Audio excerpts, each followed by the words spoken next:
So I'm Tim, I'm the co-founder and the CEO.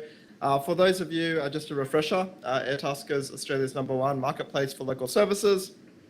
Really simply, we connect people who need work done with people who want to work and earn income. Creating jobs for Airtasker is the core purpose of the business that we've created.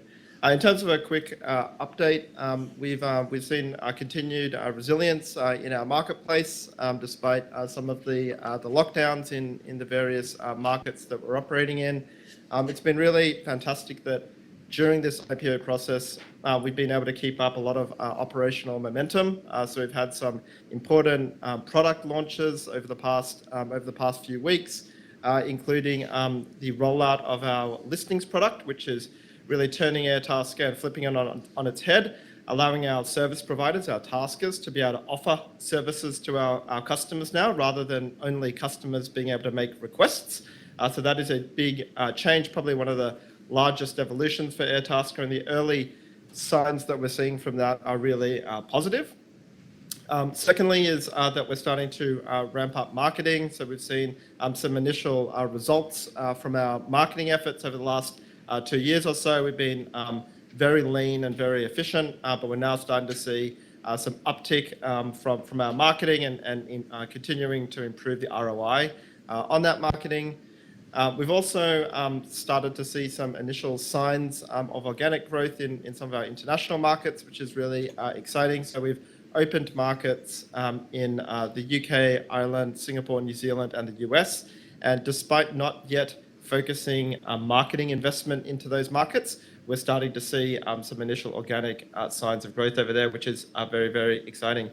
I'm going to pass it over to Nathan now to talk about the financial metrics. In terms of financial performance for the business, so far for the first half of the second half, so January and February and March, we're really pleased with the way we've been going. So would like to say that we're either meeting or exceeding prospectus forecasts across the board with all metrics. Most of you would live in key marketplaces of ours where we've experienced lockdowns. So whether that's in the northern beaches of Sydney or the western suburbs of Sydney, early January, as well as in February, we saw lockdowns in some of those key marketplaces in Melbourne, Brisbane and Perth. And I'm really pleased to say that the business has been extremely resilient to all of those. So the marketplace has come through with flying colours through that, as we said that it would, I suppose, during the education process as well.